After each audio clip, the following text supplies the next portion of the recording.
মহান রব্বুল আলামিন আমাদের সকলকে ডাক দিয়ে বলছেন, হে আমার বান্দা,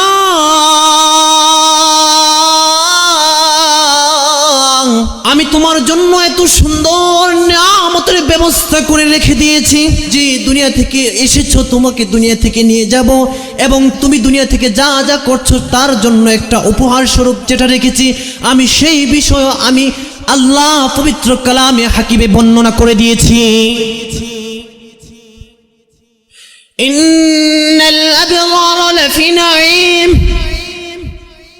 নিশ্চয় সৎ কর্মশীল এবং দুনিয়াতে যারা ভালো নেক আমল করেছে তারা কোথায় থাকবে? জান্নাত। জান্নাত কিসের জায়গা? নাজ নেয়ামতের জায়গা। জান্নাত কিসের জায়গা? নাজ নেয়ামতের জায়গা। এটা এমন একটা নিয়ামত যে নিয়ামত আমরা কখনো ভোগ করে শেষ করতে পারবো না। कौनैन का मुख्तार खुदा तुमको बनाया, कौनैन का मुख्तार खुदा तुमको बनाया,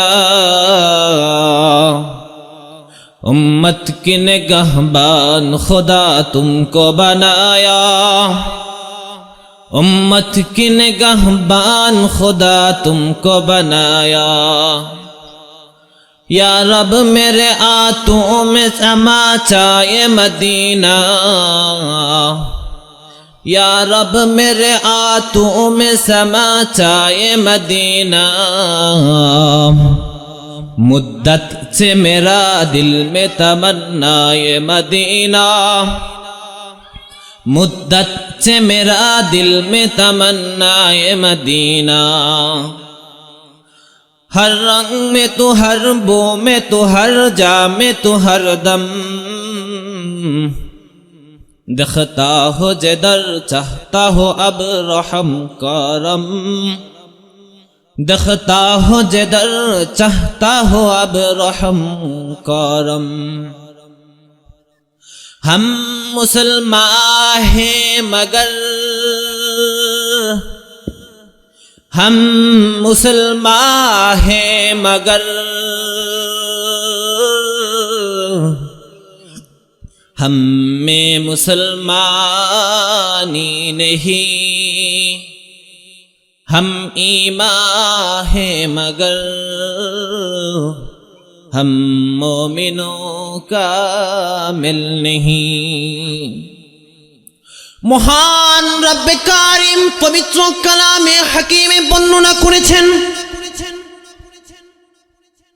আমি যখন হুকুম করব পুনরায় যে সাজানো গুছানো আসমান আছে সেই আসমান ফেটে চূর্ণ বিচ্ছিন্ন হয়ে যাবে কার ইশারায়?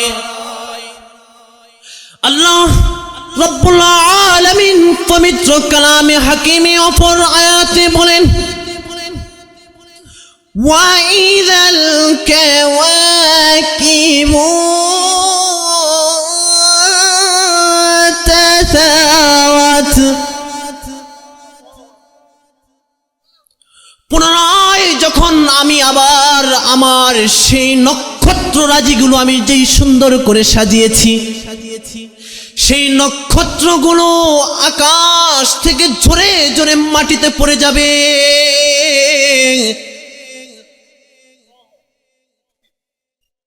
সেই নক্ষত্রগুলো মাটিতে পড়ে আসমান ভেঙে চূর্ণ বিচ্ছিন্ন হয়ে যাবে একমাত্র কার ইশারায়? মহান রব্বুল আলামিন পবিত্র কালামে হাকিমে অপর আয়াতে বলেন, ওয়াইযাল বিহারু ফুজ্জিরাত, আকাশ ফেটে যাবে। কি ফেটে যাবে? আকাশ ফেটে যাবে। এরপরে কি হুকুম করবেন? যে আকাশে যে নক্ষত্রগুলো আল্লাহ তাআলা সাজিয়ে রেখেছেন সেই নক্ষত্রগুলোকে যখন হুকুম করবে সেই নক্ষত্রগুলো ঝরে ঝরে মাটিতে পড়ে যাবে। এরপর আল্লাহ তাআলা বলবেন, ইযাল বিহারু ফুজ্জিরাত, আমি যখন আমার এই সাজানো গোছানো সমুদ্রকে হুকুম করব সঙ্গে সঙ্গে মহান রব্বে কারিমের হুকুম পাওয়ার সঙ্গে সঙ্গে সমুদ্রের গর্জন শুরু হয়ে উদ্বেলিত হয়ে যাবে। কার হুকুমে? আল্লাহর হুকুমে। তাহলে দুনিয়ার প্রতিটা আল্লাহ তাআলার সৃষ্টি জগতের কুল কায়নাত যত সৃষ্টি আছে সবগুলো কার কথা শুনে? আল্লাহর কথা শুনে। আল্লাহর কথা যদি শুনে থাকে তাহলে দাসত্ব হবে কার? যদি আল্লাহর কথা শুনে গোলামি হবে কার?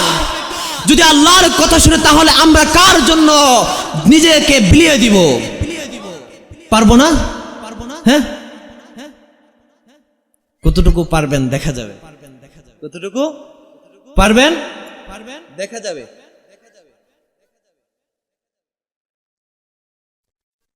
মহান রবের হুকুমে কি হয়ে গিয়েছিল? সাগর উদ্বেলিত হয়ে গেছে। মহান রব্বুল আলামিন অপর আয়াতে বলেছেন, ওয়াইদাল কুবুর সিরাত, পুনরায় যখন আমি রব হুকুম করব সঙ্গে সঙ্গে কবর থেকে যে মানুষগুলোকে কবরস্থ করা হবে সেই মানুষগুলো আবার উপরে উঠে যাবে। কার হুকুমে? কবর থাকবে? কবর থাকবে। আল্লাহ তাআলা অপর আয়াতে বলেন, আলিমাত নাফসুম মা কদ্দামাত ওয়া আখারাত। তুমি অতীতে কি করেছো, তুমি দুনিয়াতে কি করেছো, কি পাঠিয়েছো সেটা তুমি দেখতে পারবে কিয়ামতের সময়। এটা কার কথা? যে মহান রব আমাকে দুনিয়াতে পাঠিয়েছেন সেই দিক নির্দেশনা দেওয়ার জন্য এই পবিত্র কালামে হাকিমে সকল কিছু আল্লাহ তাআলা পুঙ্খানুপুঙ্খানু করে লিখে দিয়েছেন, যেন আমরা মুমিন হয়ে পুনরায় মহান রবের কাছে ফিরে যেতে পারি।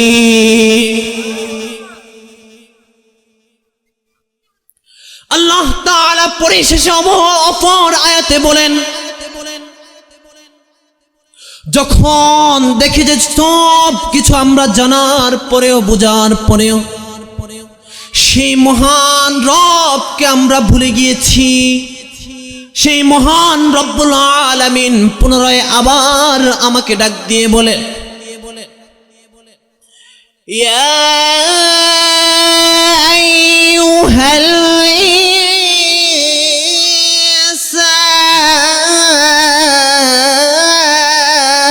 ইনসান,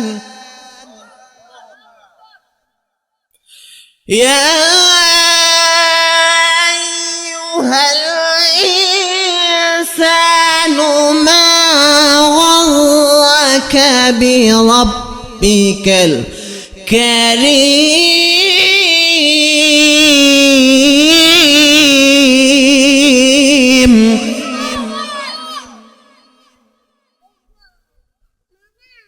সেই মহান রব ডাক দিয়ে বলে, হে আব্দুর রহমান, কে তোমাকে আমার থেকে বিমোহিত করে রেখেছে? দুনিয়াতে এমন কে আছে আমি মহান রব থেকে তোমাকে দূরে সরিয়ে রেখেছে? কে আছে আমি মহান রব থেকে তোমাকে এই দুনিয়ার মোহমায়ার মায়ায় ফেলে দিয়েছে, আমাকে ভুলিয়ে রেখেছে? এমন কোন রব আছে? কিন্তু আমি রব তো তোমাকে বড় দয়া মায়া করে সৃষ্টি করেছি, এবং পুনরায় যে তুমি আমার কাছে আসতে হবে, পুনরায় যে আমার কিয়ামত সংগঠিত হবে, এটা তুমি জানার উপরে তুমি কিভাবে ভুলে গিয়েছ? মহান রব্বুল আলামিন পুনরায় অপর আয়াতে বলেন, الذي خلقك فسواك فعدلك, যিনি তোমাকে সৃষ্টি করেছেন, সুগঠিত করেছেন, তুমি কি তাকে ভুলে গিয়েছ? কি বলেছেন? যিনি তোমাকে সৃষ্টি করেছেন এবং সুগঠিত করেছেন, সুন্দর করে। এবং আল্লাহ তাআলা অপর আয়াতে বলেন في أي صورة ما شاء ركبك আমি মহান রব তোমাকে কত সুন্দর হাত দিয়েছি, আমি তোমাকে মহান রব তোমাকে কত সুন্দর পা দিয়েছি, আমি তোমাকে কত সুন্দর চক্ষু দিয়েছি, আমি তোমাকে কত সুন্দর মাথা দিয়েছি, আমি তোমাকে চিন্তা করার মতো কত সুন্দর একটা ব্রেন দিয়েছি, যেই ব্রেন দিয়ে তুমি চিন্তা করো, যেটা ইচ্ছা সেটাই করতে পারো, এবং দুনিয়াতে তুমি যেটা মন চাই তুমি সেটাই করতে পারো, এবং তোমাকে যেই সূরত দ্বারা আমি চেয়েছি, আমি মহান রব সেই সূরত দ্বারাই তোমাকে সৃষ্টি করেছি। সুবহানাল্লাহ। মহান রব্বুল আলামিন আমাদেরকে অপর আয়াতে ডাক দিয়ে বলতেছেন কাল্লা বাল্লা তুকরিমুনাল ইয়াতীম, কখনো এমন হওয়া উচিত নয় কিন্তু তোমরা কর্মফল দিবসকে অস্বীকার করছো। কর্মফল দিবস কি? কাল্লা বাল্লা তুকরিমুনাল ইয়াতীম, কখনো এমন হওয়া উচিত নয় তোমরা যে কর্মফল দিবসকে অস্বীকার করছো, এটা করা উচিত নয়। ওয়া ইন্না আলাইকুম লাহাফিযিন,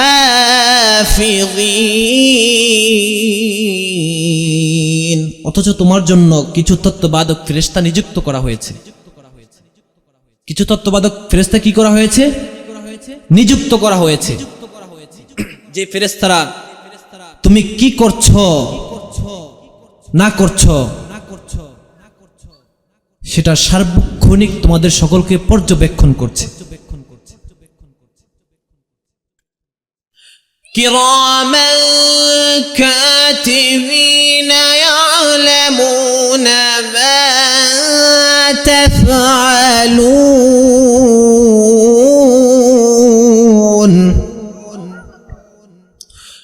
তুমি যেই মহান রব্বুল আলামিন তোমাকে দুনিয়াতে সৃষ্টি করেছেন, যেই মহান রব্বুল আলামিন তোমাকে দুনিয়াতে প্রেরণ করেছেন, সেই মহান রব্বুল আলামিন আমাদের সকলের কাদের ভিতরে তত্ত্ববাদক ফেরেশতা নিযুক্ত করে দিয়েছেন। সেই তত্ত্ববাদক ফেরেশতা আমরা সর্বক্ষণিক কি করছি না করছি সকল আমল নামাগুলো লিপিবদ্ধ করে। আমাদের আমল নামা কি করা হয়? লিপিবদ্ধ করা হয়। এটা আমরা জানি, এটা আমরা কি করি? লিপিবদ্ধ করে এটা আমরা কি করি? জানি। ইয়ালামুনা মা তাফআলুন, তারা জানে তোমরা যা করো, তারা জানে তোমরা কি করছো না করছো, তারা কি করে? জানে। তারা সকলে জানে আমরা দুনিয়াতে যা যা করছি তারা কি করে? সকলে জানে।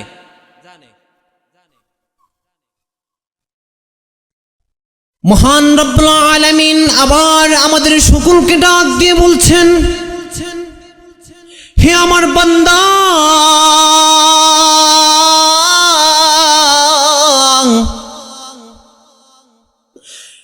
আমি তোমার জন্য এত সুন্দর নিয়ামতের ব্যবস্থা করে রেখে দিয়েছি।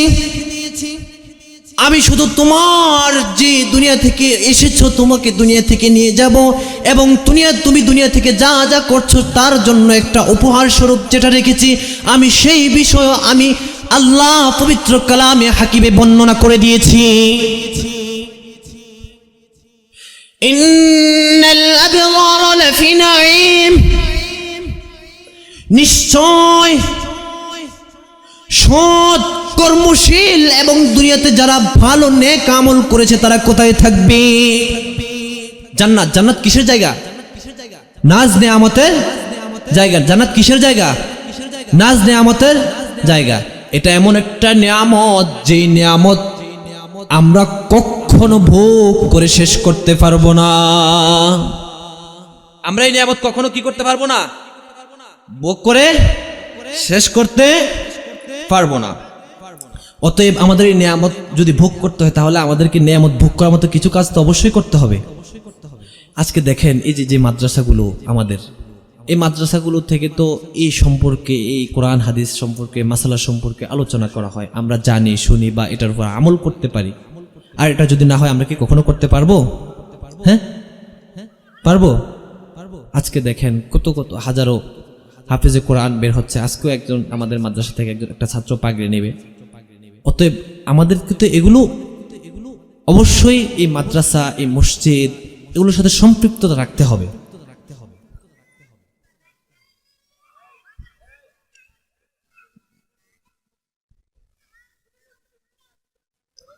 আল্লাহ তাআলা যেন আমাদের সকলকে এই সমস্ত বিষয়ের উপর আমল করার তৌফিক দান করে। সকলে বলে আমিন।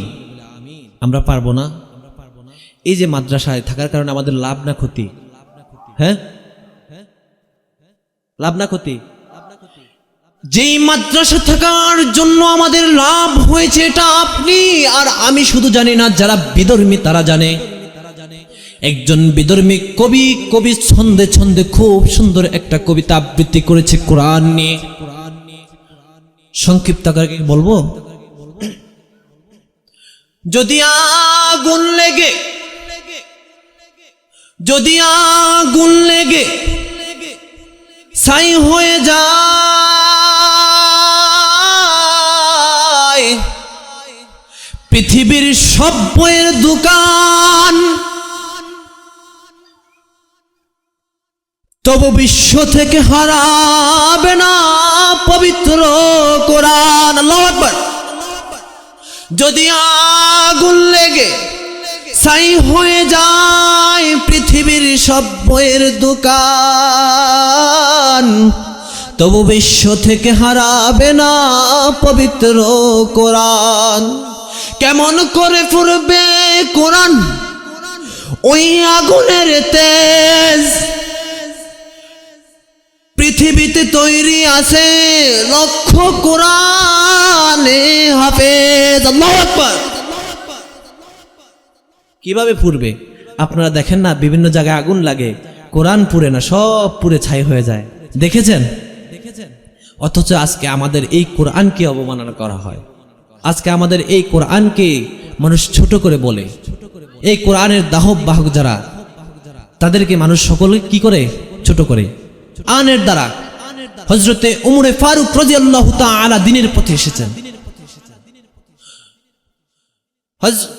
হযরতে উমরে ফারুক রাদিয়াল্লাহু তাআলা ছিলেন কঠোর ইসলাম বিদ্বেষী, যার পাওয়ার এবং ক্ষমতা বিদর্ভীদের কাছে এতই বেশি ছিল, ওই বেদিন বেঈমান আবু জাহেল হযরতে উমরে ফারুক রাদিয়াল্লাহু তাআলা আনহুকে সামনে বসিয়ে রেখে যখন ঘোষণা দিয়েছিলেন যে মুহাম্মদ দুনিয়াতে কোরআনের দাওয়াত প্রচার করছে, যে মুহাম্মদ দুনিয়াতে কোরআনের দাওয়াত দিচ্ছে, এই দাওয়াত দেওয়ার কারণে আমাদের বিধর্মীদের দেশ থেকে ছুটে ছুটে ইসলামের দিকে চলে যাচ্ছে, তার মানে এই কোরআন যদি থাকে তাহলে আমরা বেদিন বেঈমান কেউ একটাও টিকতে পারবো না। অতএব এই মুহাম্মদকে দুনিয়াতে রাখা যাবে না। যদি এই মুহাম্মদকে এই দুনিয়া থেকে সরিয়ে দেওয়া যায় তাহলে এই কোরআনও একদিন মুছে যাবে। সকলে বলি নাউজুবিল্লাহ। এই কোরআন প্রেরণ করেছেন স্বয়ং মহান রব্বুল আলামিন, এবং এই কোরআনের দ্বারক বাহক হচ্ছে আমরা মানুষ দুর্বল। যখন হযরতে ওমর ফারুক রাদিয়াল্লাহু তাআলাকে সামনে নিয়ে ওই আবু জাহেল বলল যে মুহাম্মাদের গর্দান নিয়ে আসতে পারবে তাকে 100 লাল উট পুরস্কৃত করা হবে। সকলে বলে নাউজুবিল্লাহ। তখন হযরতে ওমর ফারুক রাদিয়াল্লাহু তাআলা আনহু তখন ছিলেন বেদিন বেঈমান। এমতো অবস্থায় হযরতে ওমর ফারুক রাদিয়াল্লাহু তাআলা আনহু চিৎকার করে ডাক দিয়ে বলেন, নেতা সাহেব আমি আছি। কে আছে? আমি আছি। হ্যাঁ, আমি তো তোমার মতো একজনকে চেয়েছি যে কিনা মুহাম্মদের গর্দান নিয়ে আসতে পারবে। তখন সে আনন্দ চিত্তে মুহাম্মদের গর্দান নেওয়ার জন্য বাসা থেকে বের হয়ে পড়লেন। পথে পথে যখন এক সাহাবায়ে আজমাইনের সঙ্গে দেখা হয়ে গেল, তখন জিজ্ঞেস করলো, হে আবু জাহেল তুমি এত দ্রুত করে কোথায় চলে যাচ্ছ? বলতেছে ভাইজান আমাকে দাঁড়া করায়ও না, আমি মুহাম্মাদের গর্দান নিয়ে আসতে যাই। তখন সাহাবা আজমাইন মনে মনে চিন্তায় ভাব পড়ে গেল, হায় রে, মুহাম্মাদের গর্দান নিয়ে আসতে যাবে, আমি কিভাবে তাকে থামাবো? আমি যদি বলি ঠিক আছে যাও, তাহলে তো আমার ঈমান থাকবে না, হয়তো মুহাম্মাদের শানে বেয়াদবি হয়ে যাবে, কিন্তু আমি তাকে কিভাবে থামাবো? এটা তো আমার দ্বারা থামার সম্ভব না।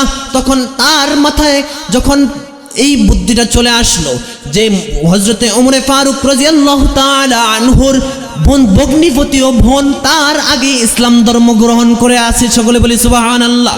তখন ওই সাহাবায়ে کرام তাকে ডাক দিয়ে বলে, হে ওমর, তুমি যে মুহাম্মাদের গর্দান আনার জন্য বেরিয়ে পড়েছো, কিন্তু তুমি কি জানো তোমার যে বোন আর ভগ্নিপতি আগেই তোমার আগেই সেই ইসলাম ধর্ম গ্রহণ করে বসে আছে? তুমি মুহাম্মাদের গর্দান কি আনবা? আগে তুমি তাদের শায়েস্তা করো, তারপর মুহাম্মাদের গর্দান আনতে যাও। সে যখন এটা শুনছিল তার মাথা এমন পরিমাণ গরম হয়ে গেল কি তাদের এত বড় সাহস, সে এই আবু জাহেলের যে ইয়াহুদি ধর্ম, সেই ইয়াহুদি ধর্মকে ত্যাগ করে মুহাম্মাদের ধর্ম গ্রহণ করলো। তাহলে তো আমাদের এখানে তাদেরকে দুনিয়াতে বাঁচিয়ে রাখার কোনো ফায়দা নাই। সে মুহাম্মাদের দরবারে না গিয়ে তার ভগ্নিপতি তার বোনের দরবারে চলে গেল।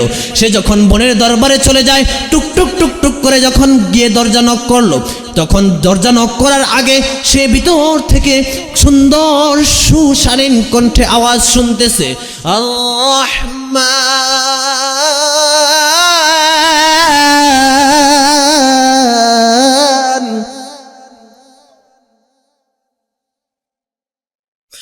علم القرآن خلق الإنسان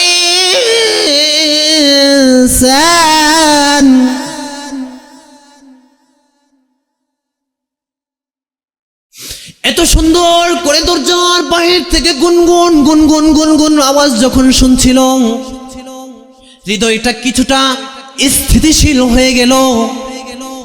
তখন টুকটুক করে যখন দরজা নক করলো, ভিতর থেকে তার ভগ্নিপতি দেখলো ওমর আমার দরবারে চলে এসেছে, এখন তো আর রক্ষা নাই, তাহলে আমরা কি করব, কোথায় পালাবো? যাই হোক, আমরা না পালিয়ে আমরা তাকে দরজা খুলে দেই, তাকে আমরা আহলান ওয়া সাহলান জানাই। যখন দরজা খুলে দিল, ওমরে ফারুক রাদিয়াল্লাহু তাআলা আনহু কাফের থাকা অবস্থায় ভিতরে ঢুকলো। তখন ঢুকার সঙ্গে সঙ্গে তার বোনকে রাগান্বিত হয়ে এমন জোরে ঠাস করে একটা জোরে চর মেরে দিল। যখন চর মেরে দিয়েছে, বোনের কান থেকে রক্ত বাহির হওয়া শুরু হয়ে গেল। যখন রক্ত বের হচ্ছে, তার বোনের রক্ত দেখেও তার কিছুটা মন নরম হয়ে গেল। দেখেন, মহান রব্বুল আলামিন এই কোরআনের উসিলা করে, এই দ্বীনের উসিলা করে মানুষকে কতটুকু হেদায়েতের পথে নিয়ে আসে। যখন তার কান থেকে রক্ত পড়া শুরু হয়ে গেল, হযরতে ওমর ফারুক রাদিয়াল্লাহু তাআলা আনহু কিছুটা বিলম্বিত হয়ে গেলেন।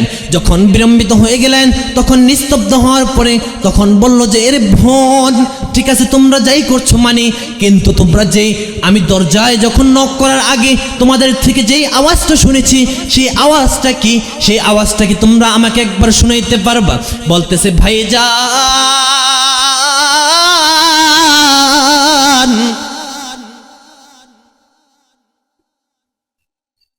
যদি তোমাকে এই কোরআনের আওয়াজ শুনতে হয়, তাহলে তোমাকে এই নাপাক অবস্থায় শোনানো যাবে না, কারণ এই কোরআন কোন সাধারণ কোরআন নয়। এই কোরআন কোন দুনিয়ার লেখনেওয়ালা কোরআন নয়। এই কোরআন কোন কবি ও বিজ্ঞানীর তৈরি করা কোরআন নয়।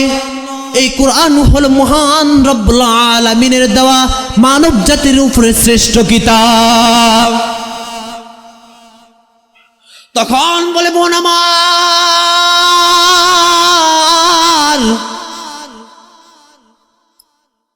আমি অবশ্যই সেই মুহাম্মদের দরবারে যাব, আমাকে এই কোরআন শিখতে হবে। এই কোরআনের যে তেলাওয়াত, সেই তেলাওয়াত আমাকে অবশ্যই শুনতে হবে।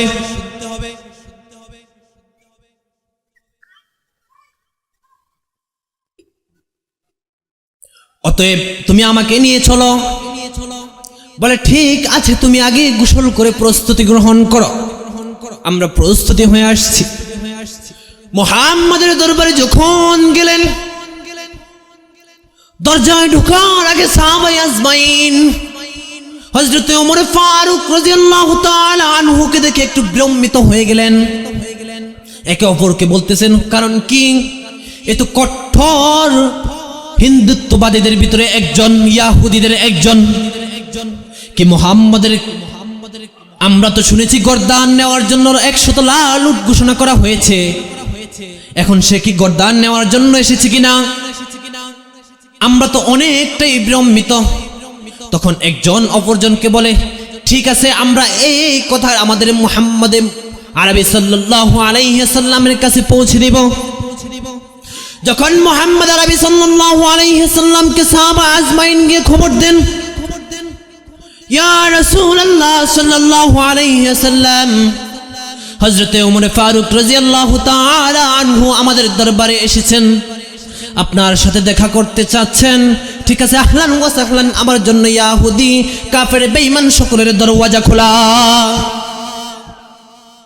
যখন এসেছেন মুহাম্মদ আরবি সাল্লাল্লাহু আলাইহি সাল্লামের কাছে তার সকল ভুলের কথা স্বীকার করে তখন ডাক দিয়ে বলেন, ইয়া রাসূলুল্লাহ, আপনি আমাকে আপনার হাতে হাত রেখে কালিমা পড়ে দেন, লা ইলাহা ইল্লাল্লাহু মুহাম্মাদুর রাসূলুল্লাহ। একমাত্র কিসের দ্বারা? এই কোরআনের দ্বারা। কিসের দ্বারা? এই কোরআনের দ্বারা। যেই কোরআনকে সাহাবায়ে আজমাইন তো ভালোবেসেছিলেন, তাবেঈন তো ভালোবেসেছিলেন, তাবেঈন তো ভালোবেসেছিলেন, বুজুর্গান দ্বীন তো ভালোবেসেছিলেন। আমরা কি এই কোরআনকে ভালোবাসতে পারবো না? এই কোরআনের ভাই, কোরআনের কথা শুনলে জ্বর উঠে কার? কথা বলেন, এই কোরআনের কথা শুনলে জ্বর উঠে কার? ইবলিস। আমরা যারা আমাদের ভিতরে ইবলিস বসবাস করেছে, এই কোরআনের কথা শুনলে আমাদের মতো ইবলিসের গাও জ্বলা শুরু হয়ে যায়। আমরা এই কোরআনকে অপমান করি। ওই ইবলিসের দল, ও কাফের বেদিন বেঈমানের দল, আমি তোমাদের সকলকে বলে রাখতে চাই, তুমি যদি বাতিলের বিপক্ষ হয়ে যদি তুমি কোরআনের বিরুদ্ধে চারণ করতে পারো, তাহলে আমি কোরআনের পক্ষ হয়ে কেন তোমার গর্দান নিতে পারবো না? যদি তুমি বাতিলের পক্ষ হয়ে আমার কোরআনকে অবমাননা করতে পারো, তাহলে আমি কোরআনের পক্ষ থেকে কেন তোমার সন্তানকে এতিম বানাতে পারবো না? তুমি যদি বাতিলের পক্ষ হয়ে যদি তুমি ইসলামকে কটূক্তি করে কথা বলো, তাহলে আমি ইসলামের পক্ষ থেকে কেন তোমাকে ফাঁসির মঞ্চে ঝুলিয়ে রাখতে পারবো না? যদি তুমি বাতিলের পক্ষ থেকে এই কোরআনকে অবমাননা করো, তাহলে আমি ইসলামের পক্ষ থেকে কেন তোমাকে এই দুনিয়া থেকে সরিয়ে দিতে পারবো না? যদি তুমি বাতিলের পক্ষ থেকে মুহাম্মদ আরবি সাল্লাল্লাহু আলাইহি সাল্লামকে কটূক্তি করো, তাহলে আমি ইসলামের পক্ষ থেকে তোমার গর্দান কেন ফেলে দিতে পারবো না? তুমি বাতিলের পক্ষ থেকে যদি ইসলামের ষড়যন্ত্র করো, তাহলে ইসলামের পক্ষ থেকে তোমাকে আমার সরিয়ে দিতে কিসের ভয়?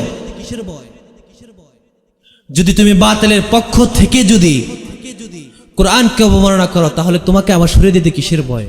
তুমি বাতিলের পক্ষ থেকে যদি মুহাম্মদ আরবি সাল্লাল্লাহু আলাইহি সাল্লামকে কটূক্তি করো, তাহলে আমি ইসলামের পক্ষ থেকে কেন আমি তোমাকে তোমার গর্দান ফেলে দিয়ে তোমার সন্তানকে এতিম কেন বানাতে পারবো না? কি ভেবেছো তুমি? আমাদের ভিতরে মুহাম্মদ আরবি সাল্লাল্লাহু আলাইহি সাল্লামের ভালোবাসা জাগাতে হবে। সাহাবায়ে আজমাইন মুহাম্মদ আরবি সাল্লাল্লাহু আলাইহি সাল্লামকে কতটা দিল থেকে ভালোবাসেন। হযরত আবু জুজনা রাদিয়াল্লাহু তাআলা আনহু মুহাম্মদ আরবি সাল্লাল্লাহু আলাইহি সাল্লামকে দিল থেকে এতটা ভালোবাসেন, ওই উহুদের প্রান্তরে কাফেররা চতুর্দিক থেকে মুহাম্মদ আরবি সাল্লাল্লাহু আলাইহি সাল্লামকে ঘিরে ফেলছে।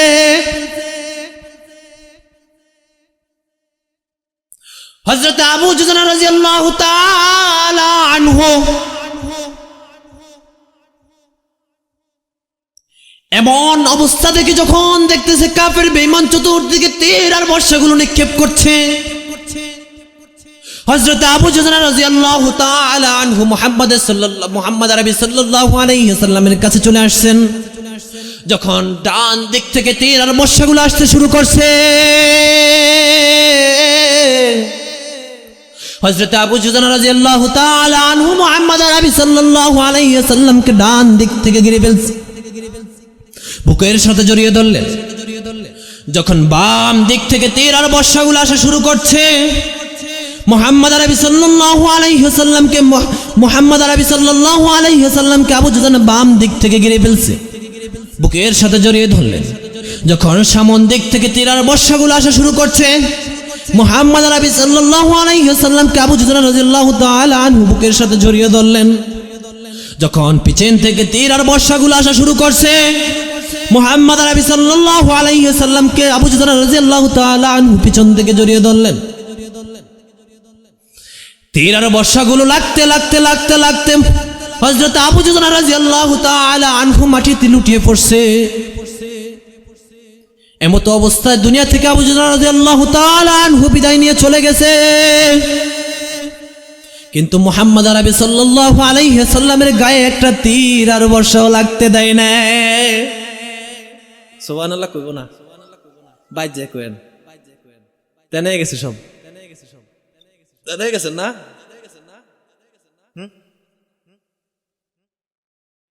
আমরা সকলে বয়ান শেষ করে মুনাজাত দিয়ে যাবো তো ইনশাআল্লাহ। মুনাজাতের আগে চলে যাবো, কে কে হাত উঠাই? যাইবেন না? ও আচ্ছা, আমি ভাবছি চলে যাবে। হারারাই থাকবেন? খাইছে রে।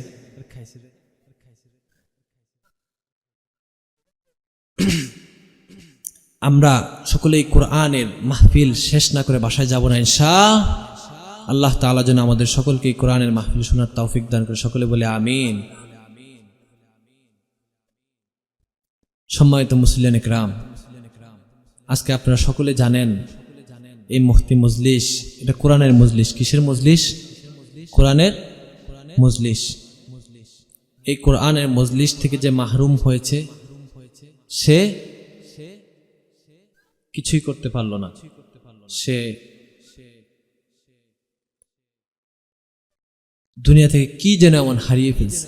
কারণ এই মজলিস ঠিকই একদিন চলবে, কিন্তু আমরা আর আগামীতে থাকবো না। হয়তো আপনি নাও থাকতে পারেন বা আমি নাও থাকতে পারি। একদিন না একদিন চলে যেতে হবে। একদিন না একদিন কি করতে হবে? চলে যেতে হবে। তাহলে আমাদের সকলকে চলে যাওয়ার আগে কি করতে হবে? কথা বলে না। চলে যাওয়ার আগে কি করতে হবে? যাওয়ার প্রস্তুতি গ্রহণ করতে হবে। আমি যে সূরা থেকে তাফসীর শুরু করেছি, পুনরায় আবার সেখানে চলে যাচ্ছি। বিসমিল্লাহির রাহমানির রাহিম।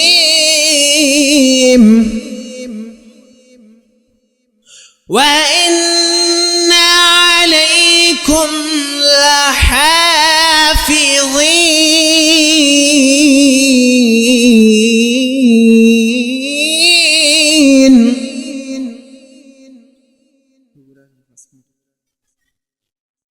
যারা দুনিয়াতে মহান রবের কথা, মহান রবের হুকুমকে অস্বীকার করেছে, তাদের জন্য কি?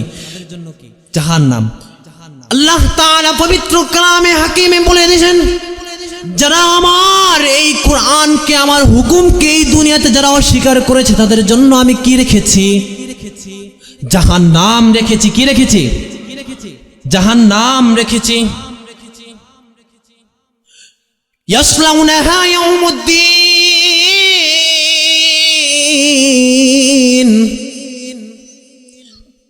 তারা তাতে প্রবেশ করবে কর্মফল দিবসে। তারা কি দিবসে প্রবেশ করবে? কথা বলে না, কি দিবসে? কর্মফল দিবসে প্রবেশ করবে। কর্মফল দিবস কি? ওয়ামা হুম আনহা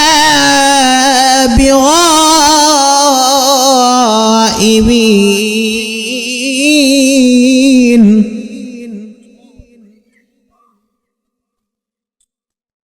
তারা সেখান থেকে পৃথক হবে না। তারা কি হবে না? পৃথক হবে না। দুনিয়াতে ফাঁকি দেওয়া যায়। কি দেওয়া যায়? দুনিয়াতে তুমি যতই ফাঁকি দাও না কেন, সেই মহান রব্বে কারিমের কর্মফল দিবসে তোমাকে প্রবেশ করতেই হবে।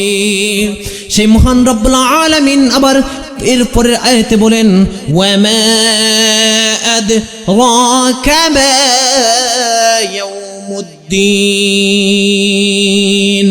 তুমি কি জানো কর্মফল দিবস কি? আল্লাহ তাআলা আবার অপর আয়াতে বলেন, তুম্মা মা আদরাকা মা ইয়াউমুদ্দিন। আল্লাহ প্রথম ডাক দিবসে তুমি কি জানো কর্মফল দিবস কি? আবার ডাক দিছে পুনরায়, তুম্মা মা আদরাকা মা ইয়াউমুদ্দিন, তুমি কি জানো কর্মফল দিবস কি? এরপর আল্লাহ তাআলা বলেন, ইয়াউমা লা তামলিকু নাফসুন লিনাফসিন শাইআ ওয়াল আমরু ইয়াউমাইযিন লিল্লাহ। তা সেই দিন যেই দিন কারো কোনো কিছু করার থাকবে না, কোনো কিছু কি থাকবে না, করার থাকবে না। কর্মফল দিবস এমন একদিন যে দুনিয়ার জমিনে তুমি কোনো অসুবিধায় পড়লে দুনিয়ার যে সালিশ আছে সেই সালিশের কাছে তুমি দৌড় হয়ে যাও। কেউ তোমার পক্ষে কথা বলে, কেউ তোমার বিপক্ষে কথা বলে, কেউ তোমার পক্ষ হয়ে কাজ করে, কেউ তোমার বিপক্ষ হয়ে কাজ করে। এই দুনিয়ার কর্মফল দিবসে তোমাকে কেউ ঠকিয়েছে, কেউ জিতিয়েছে, কিন্তু এমন কর্মফল দিবসে তুমি বান্দা প্রবেশ করবা যে কর্মফল দিবসে মহান রব্বুল আলামিনের কর্তৃত্ব ছাড়া কাহারও কোনো কর্তৃত্ব থাকবে না। সকলে বলি সুবহানাল্লাহ।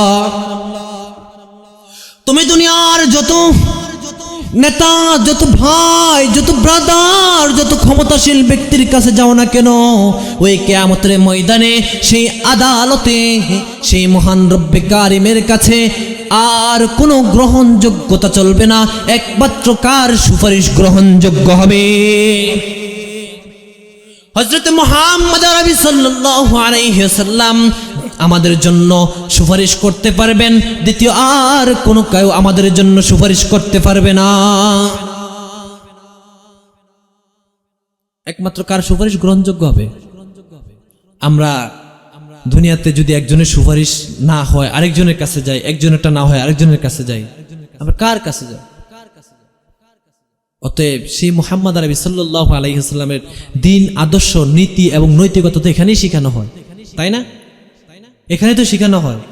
তাহলে অতএব এই মাদ্রাসা, এই মসজিদ, এই মাদ্রাসার মাহফিলের বাগান আমরা সকলে নেক নজরে দেখব। কি নজরে? নেক নজরে। এটা দেখার দ্বারা ফায়দা কি? হয়তো আমরা এখন ফায়দা পাবো না বা বুঝি না। আল্লাহ তাআলা একদিন না একদিন আমাদেরকে কি করবেন? অবশ্যই অবশ্যই দিবেন। কি করবেন? অবশ্যই দিবেন। পারবো না আমরা?